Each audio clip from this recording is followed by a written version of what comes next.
पाकिस्तानी टैंकों को धूल चटाने के लिए अब्दुल हमीद यहां मौजूद थे,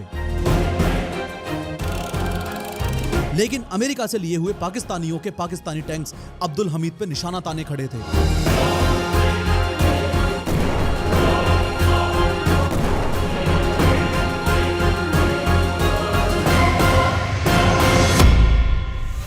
देखो, ये है अपना इंडिया और ये रहा पाकिस्तान। बात साल 1965 की है, जब इन दोनों मुल्कों के बीच एक ऐसी जंग हुई जिसने दोनों की हिस्ट्री हमेशा के लिए बदल दी। और तुम लोग ये ज्योग्राफी वाला पार्ट थोड़ा ध्यान से समझ लेना, क्योंकि अगर ये दिमाग में बैठ गया ना तो आगे की पूरी कहानी मक्खन की तरह समझ आएगी, वरना पूरी वीडियो का मजा खराब हो जाएगा। चलो पाकिस्तान की तरफ से शुरू करते हैं। नॉर्थ की तरफ इंडिया के अंदर आते हैं। यहाँ इंडिया और पाकिस्तान के बॉर्डर पे अपना एक राज्य पड़ता है, ये है पंजाब। और इस पंजाब में एक जिला है जिसे आज तरन तारण के नाम से जाना जाता है। अब इस तरन तारण के अंदर एक बहुत ही छोटी सी रोड थी, इतनी छोटी कि अगर तुम अभी इसे गूगल मैप पे खोलोगे ना और इसे ढूंढने की कोशिश करोगे तो घंटों निकल जाएंगे तुम्हें सिर्फ ये रोड ढूंढने में। पर यही मामूली सी रोड 1965 में हिंदुस्तान और पाकिस्तान की हिस्ट्री का सबसे बड़ा मोड़ बन गई। इस रोड का मिलिट्री में नाम था Khemkaran to Bhikhiwind to Amritsar axis. अब इस नाम को याद रखने की कोई जरूरत नहीं है, बस इतना याद रखो कि एक रोड थी और आगे की पूरी कहानी इसी एक रोड पे होने वाली है। अब इस एक रोड पर एक ही सीधी लाइन में साउथ से नॉर्थ की तरफ 3 गांव पड़ते थे। सबसे पहला गांव ये रहा, इसका नाम है खेमकरन और ये पाकिस्तान बॉर्डर के सबसे पास था, बिल्कुल पास, सिर्फ 5 किलोमीटर अंदर। मतलब तुम खुद सोच के देखो, अगर तुम खेमकरन के किसी भी घर की छत पर खड़े हो जाओ और दूर तक नजर डालो तो नंगी आंखों से तुम्हें पाकिस्तान दिखाई दे जाएगा। इतना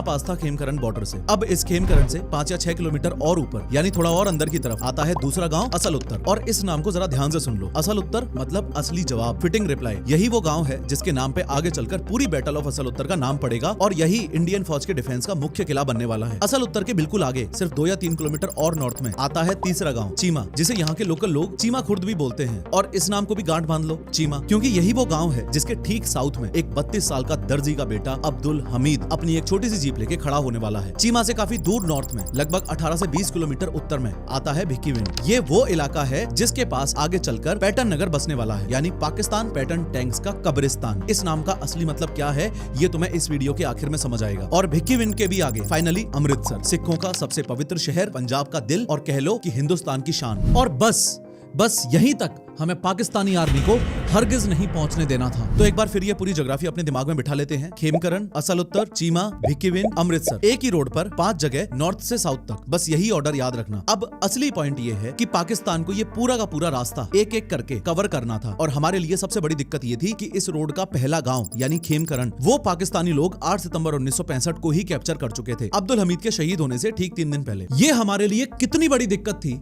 इस बात को ऐसे समझो कि मान लो तुम एक पाकिस्तानी जनरल हो और तुम्हारे सामने एक सीधी रोड है, तुमने उस रोड का पहला पड़ाव यानी कि खेमकरन अपने कब्जे में ले लिया है और अब तुम्हारे और अमृतसर के बीच सिर्फ सीधे आगे बढ़ने की देरी है। और उनका अगला प्लान बिल्कुल यही था, खेमकरन के बाद असल उत्तर क्रॉस करो, फिर चीमा, फिर भिक्कीविंड और फिर सीधा अमृतसर, और अमृतसर के बाद ब्यास नदी पार करके इंडिया के पूरे पंजाब कॉरिडोर को दिल्ली से काट देना, मतलब पूरे के पूरे पंजाब को हिंदुस्तान से अलग कर देना, एक ऐसा जख्म देना जो हिंदुस्तान के सीने पर हमेशा के लिए रह जाए। खैर, अब मुद्दे की बात पे आते हैं कि अब्दुल हमीद थे कहाँ। ये सवाल इसलिए इतना जरूरी है क्योंकि इस बारे में एक बहुत आम गलतफहमी है जो आज भी हिंदुस्तान में पीढ़ी दर पीढ़ी चली आ रही है। आज भी बहुत सारे डॉक्यूमेंट्रीज, बहुत सारी किताबें और इंटरनेट पर दुनिया यही बोलती है कि अब्दुल हमीद असल उत्तर में शहीद हुए। यहाँ तक कि उनके मेमोरियल को भी अक्सर असल उत्तर मेमोरियल ही कह दिया जाता है, पर सच इससे कहीं अलग है। अब्दुल हमीद असल उत्तर में थे ही नहीं। अब्दुल हमीद और उनकी रेजिमेंट यानी 4 ग्रेनेडियर्स, इनकी ड्यूटी कहाँ थी? चीमा गाँव के ठीक साउथ में भिक्कीविंड रोड पर। यहीं इन्होंने जमीन में खाइयां खोद रखी थी, मतलब गहरे गहरे गड्ढे, ताकि गोलियों और शेल्स से खुद को बचा सकें और दुश्मन के टैंक्स को भी रोक सकें। ध्यान रखना, अब्दुल हमीद चीमा के ठीक साउथ में थे, असल उत्तर से सिर्फ 2 या 3 किलोमीटर नॉर्थ। यही वो जगह है जहां अब्दुल हमीद की जीप खड़ी थी और यही वो जगह है जहां असली लड़ाई हुई। इसलिए उनका मेमोरियल भी आज यही है, चीमा खुर्द के किनारों पर, उसी खेमकरन भिक्कीविंड रोड पर। इस पूरे डिफेंस को एक बार बहुत ध्यान से समझो क्योंकि यही इस कहानी की सबसे इंपॉर्टेंट चीज है। इंडियन आर्मी ने यहाँ एक यू शेप ट्रैप बनाया था। इस यू के सामने वाले पॉइंट पर यानी असल उत्तर में खड़ी थी 7 ग्रेनेडियर्स अपने शर्मन टैंक्स के साथ। ये थी पाकिस्तान की पहली और सबसे बड़ी रोक जहां दुश्मन के टैंक्स सबसे पहले आके टकराने वाले थे। और अब्दुल हमीद की 4 ग्रेनेडियर्स वो इस ट्रैप के पिछली लाइन पर थी, चीमा के पास। मतलब अगर 7 ग्रेनेडियर्स का डिफेंस टूट भी जाए, अगर पाकिस्तानी टैंक्स असल उत्तर को पार भी कर लें, तो भिक्कीविंड और अमृतसर तक का पूरा रास्ता खाली हो जाता। और उस खाली रास्ते पर सबसे आखिर में अकेली खड़ी थी अब्दुल हमीद की 4 ग्रेनेडियर्स, यानी सीधे शब्दों में अमृतसर और पाकिस्तान टैंक्स के बीच जो आखिरी दीवार थी, बड़ी दीवार, वो थी अब्दुल हमीद की रेजिमेंट। ये दीवार टूटी तो अमृतसर का रास्ता खुल जाता। अगर 7 ग्रेनेडियर्स और 4 ग्रेनेडियर्स सुनकर तुम्हें कंफ्यूजन हो रहा है तो इसको एक सिंपल एग्जांपल से समझ लो। देखो,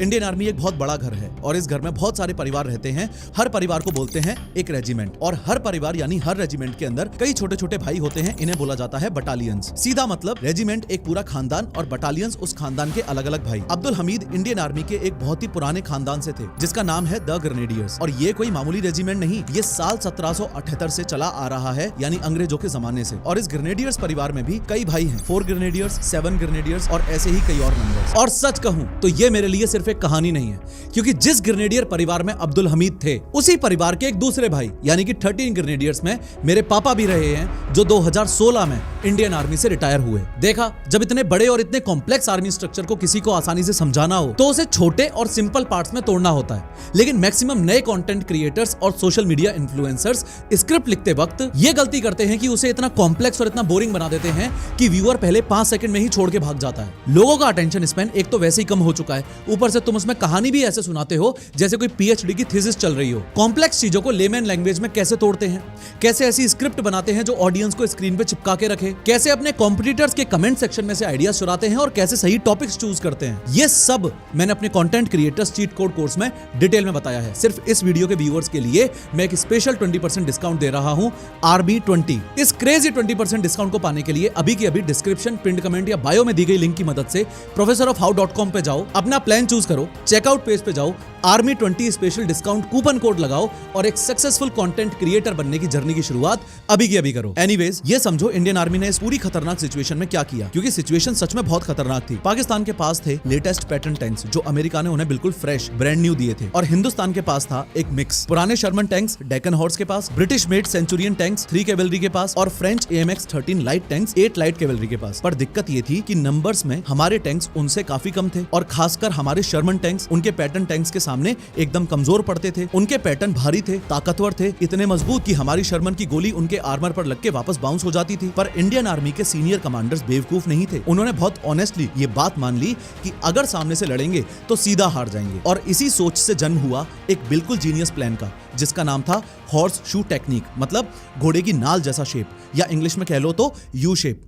इस प्लान के पीछे 2 दिमाग थे, मेजर जनरल गुरबख्श सिंह और ब्रिगेडियर थियोगराज। इन्होंने बहुत सोच समझ के एक ऐसा फैसला लिया कि जब दुश्मन से सामने से लड़के नहीं जीत सकते तो उसे एक जाल में खींच के मारो, मतलब पाकिस्तानी टैंक्स को आगे आने दो, अपने ही घमंड में, अपने ही कॉन्फिडेंस में अंदर तक चले आने दो, और जैसे ही वो ट्रैप में घुसे 3 तरफ से घेर के मारो उनको। यही था उस असली हॉर्स शू टेक्निक का आइडिया। ध्यान से सुनो, ये पूरा ट्रैप बनाया कैसे गया था। 3 अलग अलग स्टेप्स लिए गए थे। पहला स्टेप 7 और 8 सितंबर की रात को सारी इंडियन बटालियंस को असल उत्तर के पास एक यू शेप में बिछा दिया गया, और इस यू का मुंह खुलता था सीधा साउथ की तरफ, यानी कि बिल्कुल पाकिस्तान के सामने। और इस यू के बीच के पॉइंट पर असल उत्तर के अंदर खड़ी थी 7 ग्रेनेडियर्स, पाकिस्तान की सबसे पहली रो। उनके साथ टैंक तोड़ रोल में 9 डेक्कन हॉर्स के शर्मन टैंक्स थे। यू के उत्तरी हिस्से में, चीमा के साउथ में, अब्दुल हमीद की 4 ग्रेनेडियर्स, भिक्की विंड रोड का आखिरी मोर्चा था। यू की ये दोनों बाहें यानी ईस्ट और वेस्ट, इन्हें संभाल रही थी 8 कैवेलरी के AMX 13 लाइट टैंक्स, और सबसे पीछे चीमा और डिब्बीपुरा के खेतों में रिजर्व में छुपे बैठे थे 3 कैवेलरी के ब्रिटिश सेंचुरियन टैंक्स, जिनके पास पैटर्न से भी ज्यादा ताकतवर 105 mm की गन थी। और ये सारी फौज छुपी कहां हुई थी?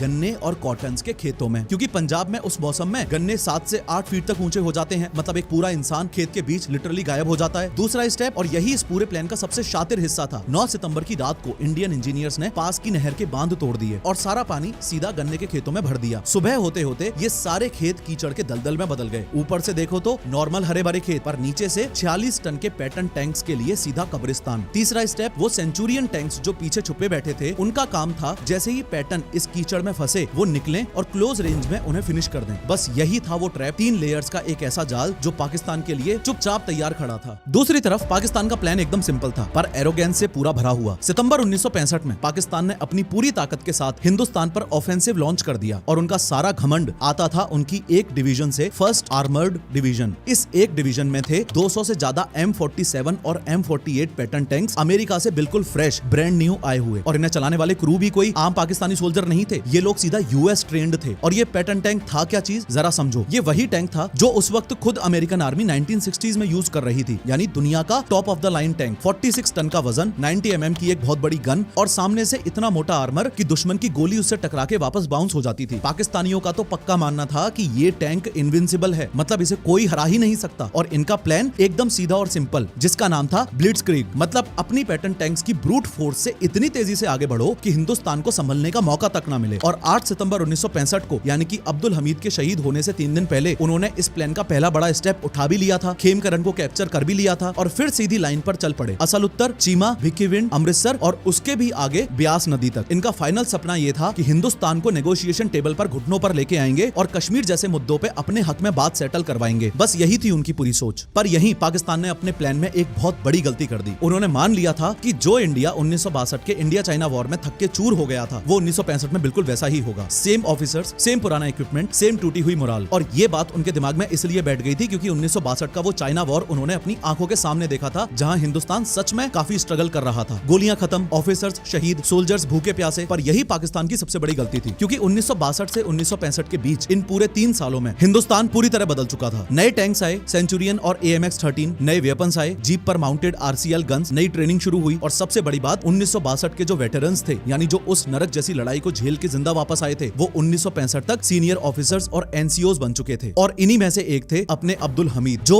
नमकाचू के बर्फीले जंगल से फ्रीजिंग टेम्परेचर में भूखे प्यासे पैदल चल के वापस आए थे। मतलब जिस आदमी ने 1962 का वो नर्क अपनी आंखों से देखा हो, उसके लिए सामने खड़ा एक पाकिस्तानी पैटर्न बस एक नॉर्मल वेडनेसडे था। और पाकिस्तान की दूसरी बड़ी गलती, उन्होंने सोचा तक नहीं कि पंजाब की नहर का खोला हुआ वो कीचड़ एक 46 टन के पैटर्न टैंक के साथ क्या कर सकता है। फाइनली वो युद्ध शुरू होने ही वाला है और अपनी RCL गन पे बैठ के अब्दुल हमीद कुछ ही देर में इस युद्ध के दुश्मनों के टैंकों को उड़ाने वाले हैं। पर जरा रुक के एक बात सोचना, इस आम दर्जी के बेटे में अब्दुल हमीद में इतना जिगरा आया कहां से कि वो 7 से 8 पैटर्न टैंक्स को इस युद्ध में उड़ा देंगे और आमने सामने की लड़ाई में खुद भी शहीद हो जाएंगे। इस सवाल का जवाब आज के इस युद्ध से पूरे 32 साल पीछे छुपा हुआ है, साल 1933 में। उस वक्त ब्रिटिश राज का हिंदुस्तान पर पूरा कब्जा था। यहाँ देखो, ये है उत्तर प्रदेश, इसमें ये है डिस्ट्रिक्ट गाजीपुर और गाजीपुर के एक छोटे से गाँव धामुपुर में 1 जुलाई 1933 को एक दर्जी के घर जन्म होता है अब्दुल हमीद का। उनके पिता मोहम्मद उस्मान पेशे से दर्जी थे और शाम को अखाड़े में पहलवानी करते थे। मतलब एक इंसान जो सुबह दुकान पर कपड़ा सिलता था और शाम को 100 किलो के पहलवान को जमीन पर पटक देता था। अब्दुल हमीद भी बचपन से ही अपने पिता के साथ दुकान पर बैठते थे, सुइयां पकड़ते थे और कपड़े के नाप लेते थे। और यहीं से उनके हाथों में वो प्रिसीजन आया जो आगे चल के लेजेंडरी बनने वाला था। प्रिसीजन के साथ टैंक्स उड़ाने वाला था। पढ़ाई उन्होंने सिर्फ क्लास 8 तक की, फिर घर की गरीबी के चलते वो भी छोड़ दी। पर सच कहूं तो उनका असली जुनून कभी पढ़ाई में था ही नहीं, वो था निशानेबाजी में। एक बार गाँव के एक बड़े जमींदार ने एक चैलेंज फेंका था, एक ऐसी अनोखी चिड़िया जिसे आज तक गाँव में कोई नहीं मार पाया था, पर हमीद साहब ने उसे एक ही गोली में गिरा दिया। पर असली बात तो आगे है। जब इनाम लेने की बारी आई तो उन्होंने साफ मना कर दिया और बोले जिसे इनाम देना है वो खुद चल के मेरे घर पे आए। इस वक्त उनकी उम्र थी सिर्फ 12 साल। समझ रहे हो,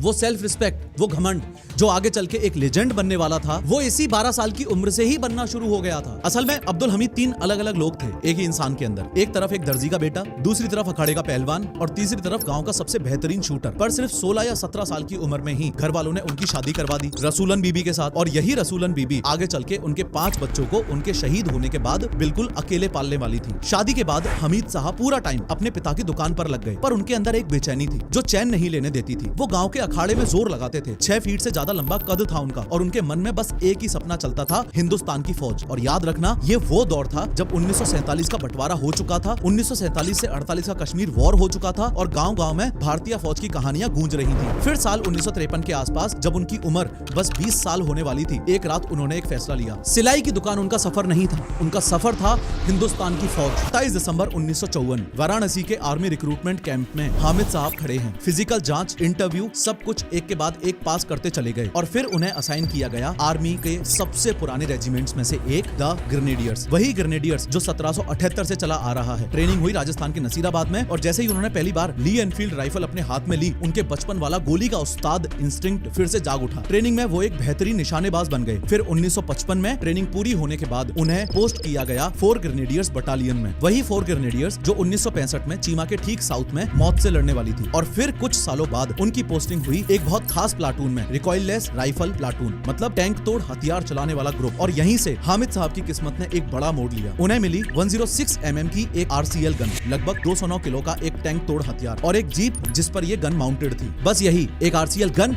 एक जीप और उसको चलाने वाला एक दर्जी का बेटा। यही 3 आगे चल के 1965 में पाकिस्तान के पैटर्न टैंकों से लड़ने वाले थे। पर हामिद साहब की जिंदगी का सबसे बड़ा ट्विस्ट आया साल 1962 में। अक्टूबर 1962, हिंदुस्तान और चाइना की लड़ाई चल रही है और हामिद साहब की बटालियन यानी 4 ग्रेनेडियर्स को भेजा जाता है नेफा रीजन में, मतलब अरुणाचल प्रदेश की तरफ। जगह का नाम नमकाचू वैली और ऊंचाई कितनी, पूरे 14,000 फीट, मतलब इतनी हाइट की सांस लेने में भी तकलीफ हो जाए। और फिर 20 अक्टूबर 1962 की सुबह चाइनीज आर्मी ने अचानक एक बहुत बड़ा हमला बोल दिया। देखते ही देखते हामिद साहब की पूरी बटालियन चाइनीज ने चारों तरफ से घेर ली। राशन खत्म, गोलियां खत्म और उनके ब्रिगेडियर को भी चाइनीज लोग पकड़ के ले गए। ये वो सिचुएशन थी जिसमें आम लोग टूट के बिखर जाते, पर हामिद साहब और उनके साथियों ने कुछ बिल्कुल अलग कर दिखाया। उन्होंने लड़ते लड़ते दुश्मन का घेरा तोड़ के ब्रेक अवे किया और भूटान के बर्फीले जंगल के रास्ते फ्रीजिंग टेम्परेचर में भूखे प्यासे कई मील पैदल चल के जिंदा वापस इंडिया पहुंचे। तुम खुद सोच के देखो, जिस इंसान को माइनस टेम्परेचर में हिमालय के जंगल से पैदल चल के वापस आने का तजुर्बा हो, उसके लिए 1965 में पाकिस्तान का एक पैटर्न टैंक क्या चीज है? बिल्कुल कुछ नहीं। यही 1962 का वो तजुर्बा था जिसने उन्हें वो इंसान बनाया जो 1965 में दुश्मन के सामने रत्ती भर भी नहीं डरता था। तो अब फाइनली बात शुरू होती है 7 और 8 सितंबर 1965 के बीच वाली उस रात से। आधी रात का समय था जब अब्दुल हमीद की बटालियन बिल्कुल खामोशी से चीमा गांव के ठीक साउथ में आ पहुंची थी। उनके साथ आए थे जीप्स और ट्रक्स सामने से भरे हुए, और सोल्जर्स अपने व्हीकल से इतने धीरे उतरे कि दुश्मन तक उनकी हवा तक ना पहुंचे। टॉर्च लाइट्स बिल्कुल ऑफ थी और सब एक दूसरे से बस धीरे धीरे कानाफूसी में बात कर रहे थे। रास्ता देखने के लिए ऑफिसर्स ने एक फोल्डेड मैप निकाला और सिर्फ एक हाथ वाली छोटी टॉर्च की हल्की सी रोशनी में उसे पढ़ने लगे। और सुबह होने से पहले इन्होंने एक बहुत बड़ा काम कर लिया था। गन्ने के खेतों के बीच जमीन में गहरी खाइयां खोद ली थी, मतलब इंसान के घुटनों तक के गड्ढे, ताकि दुश्मन के गोलों और गोलियों से छुपा जा सके। अब्दुल हमीद अपनी जीप के साथ इसी फ्लैंक पर तैयार खड़े थे और उनकी जीप के पीछे माउंटेड थी वही 106 mm की RCL गन, जिसका इस्तेमाल कुछ ही देर में होने वाला था। और फिर सुबह के 7:30 बज चुके थे। अचानक हवा में एक हल्की सी आवाज गूंजी। दूर से पाकिस्तानी पैटर्न टैंक्स की गर्र गर्र साउथ की तरफ से आने लगी। अभी टैंक दिख नहीं रहे थे, बस आवाज आ रही थी और पूरी बटालियन एकदम चौकन्ना हो गई। और फिर 9 बजे के आसपास वो लम्हा आया जिसका इंतजार था। Pakistani pattern tanks Vicky win road पर एक सीधी लाइन में आगे आते हुए नजर आने लगे, एकदम घमंड भरी चाल में। उन्हें लग रहा था कि खेमकरन के बाद सारी रेजिस्टेंस टूट चुकी है और बस अब सीधा अमृतसर तक पहुंचना बाकी है। पर अब्दुल हमीद ने कुछ और ही सोच रखा था। उन्होंने अपनी पूरी बटालियन को एक स्ट्रिक्ट ऑर्डर दे रखा था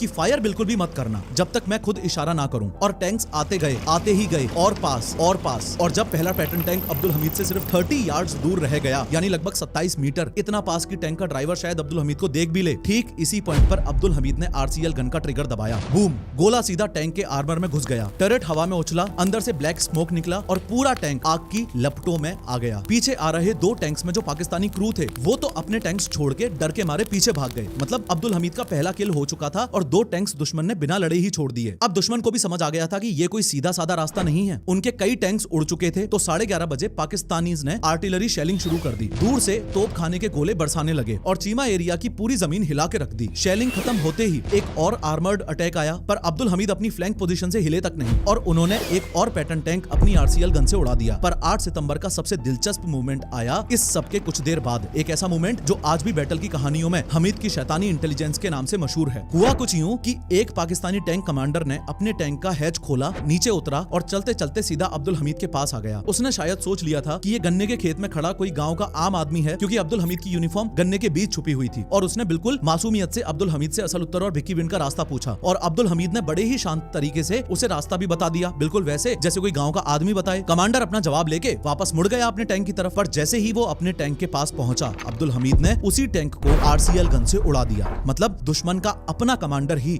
अपने ही टैंक की मौत बन गया। 8 सितंबर का आखिरी हिसाब कुछ यूं हुआ कि अब्दुल हमीद ने खुद 2 पैटर्न टैंक तबाह किए और कुछ टैंक्स के क्रू डर के मारे अपने टैंक छोड़ के पीछे भाग गए। और शाम को इंजीनियर्स ने पूरी 4 ग्रेनेडियर्स पोजीशन के चारों तरफ एंटी टैंक और एंटी पर्सनल माइंस बिछा दी और इसी के साथ डे 1 खत्म हो गया। फिर दूसरा दिन शुरू हुआ। 9 सितंबर 1965 सुबह के 9 बज चुके थे जब अचानक हवा में एक बिल्कुल अलग सी आवाज गूंजी, जेट इंजन्स की। पाकिस्तान एयरफोर्स के F-86 फाइटर जेट्स ऊपर आ चुके थे। 2 से 3 जेट्स ने नीची ऊंचाई पर झुक के सीधा 4 ग्रेनेडियर्स की पोजीशन पर अटैक करना शुरू कर दिया। जेट्स के कैनन ने फायर खोला, जमीन पर धूल के गुब्बारे उठने लगे, रॉकेट गिरे और मिट्टी हवा में उड़ने लगी। मकसद सिंपल था, टैंक अटैक से पहले इंडियन बटालियन को इतना कमजोर कर दो कि उसकी रेजिस्टेंस ही टूट जाए। पर अब्दुल हमीद अपनी जीप के साथ एक गन्ने के खेत में एकदम शांत छुपे खड़े रहे और जेट्स के जाते ही वापस अपनी पोजीशन पर आ गए। पर ये तो बस शुरुआत थी। इसके बाद पूरे दिन पाकिस्तानीज ने भर भर के आर्मर्ड अटैक्स किए। हर बार टैंक्स की नई लाइन आती और हर बार अब्दुल हमीद अपनी जीप लेके एक नई पोजीशन पर चले जाते। इस तरीके को मिलिट्री में बोलते हैं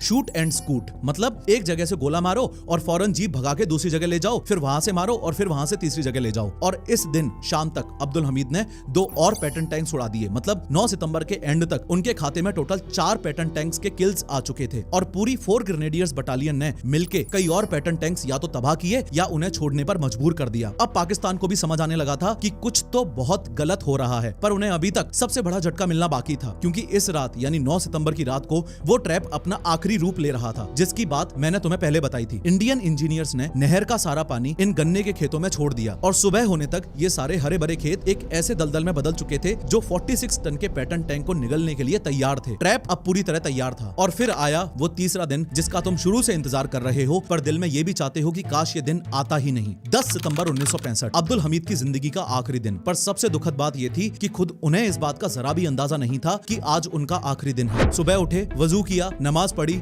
अपने साथियों से कुछ बातें की, अपनी आरसीएल गन का मेंटेनेंस चेक किया, जीप का फ्यूल देखा और वापस अपनी पोजीशन पर आ गए। और फिर ठीक 8 बजे पाकिस्तान ने वो किया जिसका सबको इंतजार था। उन्होंने पैटर्न टैंक्स का एक पूरा रेजिमेंट ही अटैक में उतार दिया। कई पैटर्न टैंक्स एक साथ चीमा गांव की तरफ बढ़ने लगे, भिक्कीविंड रोड पर एक सीधी लाइन में। और इनसे पहले हुई ऐसी हैवी आर्टिलरी शेलिंग जैसी इस पूरी लड़ाई में पहले कभी नहीं हुई थी। एक युद्ध के इतिहासकार ने बाद में लिखा था, a shell littered every yard of ground, मतलब जमीन के हर एक गज पर एक एक शेल गिर रहा था, मिट्टी हवा में उछल रही थी, बारूद का धुआं पूरे मैदान पर छा गया था और इंडियन सोल्जर्स अपनी ट्रेंचेस में डूब गए। और सिर्फ 1 घंटे के अंदर यानी 9 बजे तक पाकिस्तानी टैंक्स ने 4 ग्रेनेडियर्स की फॉरवर्ड डिफेंसिव लाइन क्रॉस कर दी थी। सिचुएशन एकदम नाजुक थी। अगर कुछ भी नहीं हुआ तो भिक्कीविंड और अमृतसर का रास्ता खुल जाएगा और पाकिस्तान का पूरा प्लान काम कर जाएगा। अब्दुल हमीद ने पहले एक नजर डाली अपने क्रू पर, फिर अपनी आरसीएल गन पर और आखिर में आगे बढ़ते हुए उन पाकिस्तानी टैंक्स पर। और फिर एकदम शांत आवाज में अपने ड्राइवर से बोले, चलो भाई फ्लैंक पे लेके चलो। जीप धूल के गुब्बारे उड़ाती हुई चल पड़ी और एक ऐसी फ्लैंकिंग पोजीशन पर जा पहुंची जहां से पाकिस्तानी टैंक्स का साइड आर्मर सीधा सामने दिख रहा था। और यहाँ एक बात साइंस की समझ लो, टैंक का फ्रंट आर्मर मोटे मोटे स्टील का होता है जिस पर गोली आके बाउंस हो जाती है, पर टैंक का साइड आर्मर पतला होता है और अब्दुल हमीद को मारना था ठीक इसी कमजोर जगह पर। और कुछ ही देर में अब्दुल हमीद ने इस दिन का अपना पहला शॉट दागा। बूम! लीडिंग पैटर्न टैंक्स का टर्रेट हवा में उछला और एक फायरबॉल निकला। पर अब्दुल हमीद अच्छे से जानते थे कि इस आरसीएल गन का बैक ब्लास्ट उनकी पोजीशन खोल देता है। सामने से एक चमकती लकीर निकलती है और पीछे से एक नारंगी आग का गोला, मतलब दुश्मन को उनकी एग्जैक्ट लोकेशन एक पल में पता चल जाती है। इसलिए फौरन उन्होंने ड्राइवर को हाथ से इशारा किया, जीप रिवर्स हुई और 50 से 100 मीटर दूर एक दूसरे गन्ने के पैच में छुप गई। आरसीएल गन को फिर से रिलोड किया गया और थोड़ी ही देर में दूसरा पैटर्न टैंक भी धुएं के गोले में बदल गया। इस दिन के अब्दुल हमीद के 2 कंफर्म्ड किल्स हो चुके थे। पर दूसरी तरफ पाकिस्तानी टैंक क्रूज भी सो नहीं रहे थे। उन्होंने अब्दुल हमीद का पूरा पैटर्न समझ लिया था। एक शॉट, फिर बैक ब्लास्ट, फिर पोजीशन चेंज और फिर एक नई जगह से अटैक। इसलिए उन्होंने एक साथ अब्दुल हमीद की अंदाजन पोजीशन पे फायर झोंक दिया। कई सारे पैटर्न अपनी 90 mm गन्स और मशीन गन्स के साथ एक साथ ताबड़तोड़ गोले बरसाने लगे। जीप पाकिस्तानी गोलियों से बाल बाल बच रही थी। गन्ने के खेत बैक ब्लास्ट और एक्सप्लोजन से जल रहे थे और अब्दुल हमीद के छुपने का जो कैमोफ्लेज था वो अब खत्म होता जा रहा था। और फिर अब्दुल हमीद ने एक बहुत बड़ा फैसला लिया, एक ऐसा फैसला जो दिखाता है कि ये इंसान कितने बड़े हीरो थे। उन्होंने अपने क्रू को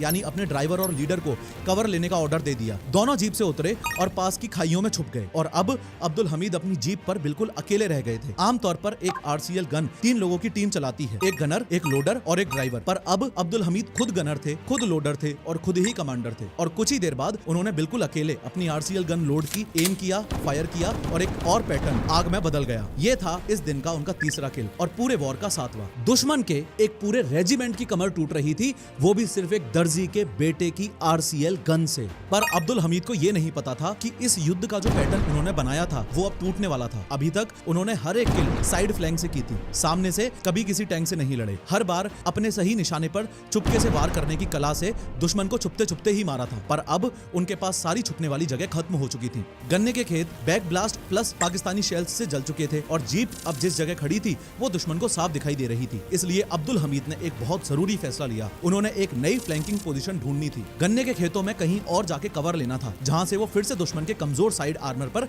निशाना बना सकें। और इसी नई पोजीशन की तलाश में अपनी जीप को आगे बढ़ाते हुए अब्दुल हमीद एक ऐसे मोड़ पर आ गए जिसका शायद उन्होंने सपने में भी नहीं सोचा था। बिल्कुल अचानक उनके ठीक सामने लगभग 100 मीटर की दूरी पर धूल और धुएं के बीच एक पाकिस्तानी पैटर्न टैंक निकल आया। उस टैंक की 90 mm की बैरल धीरे धीरे अब्दुल हमीद की जीप की तरफ घूम रही थी और उधर अब्दुल हमीद का आरसीएल भी उसी टैंक की तरफ घूम रहा था। दोनों ने एक दूसरे को बिल्कुल एक ही पल में स्पॉट कर लिया था। ये वो लम्हा था जिसके अब्दुल हमीद के प्लान में कभी नाम तक नहीं था। पर अब कोई रास्ता नहीं बचा था। जीप अकेली थी, कवर नाम की कोई चीज नहीं थी और दुश्मन का टैंक सीधा उनकी आंखों में देख रहा था। दोनों के बीच एक पल के लिए सब कुछ थम गया। एक ऐसा पल जो जिंदगी और मौत के बीच का फैसला तय करने वाला था। था और फिर एक ही पल में दोनों ने ट्रिगर दबाया। अब्दुल हमीद का हीट राउंड सामने से निकला और सीधा पाकिस्तानी पैटर्न टैंक के साइड आर्मर में जा घुसा। टैंक का टर्रेट हवा में उछला और पूरा टैंक एक आग का गोला बन गया। ये था अब्दुल हमीद का इस वॉर का 8वां किल। पर उसी पल पाकिस्तानी पैटर्न टैंक का 90 mm का शेल भी उनकी तरफ निकल चुका था और सीधा अब्दुल हमीद की जीप पर जा टकराया। एक नारंगी आग उठी, जीप के टुकड़े हवा में बिखर गए और उसी एक पल में सिर्फ 32 साल 2 महीने और 9 दिन की उम्र में वो दर्जी का बेटा जो धामुपुर गांव से अपनी फौजी वर्दी पहन के चला था, जो 1962 के हिमालय से भूखा प्यासा पैदल वापस आया था, जो आज अकेले 7 से 8 पैटर्न टैंक्स उड़ा चुका था, वो अब्दुल हमीद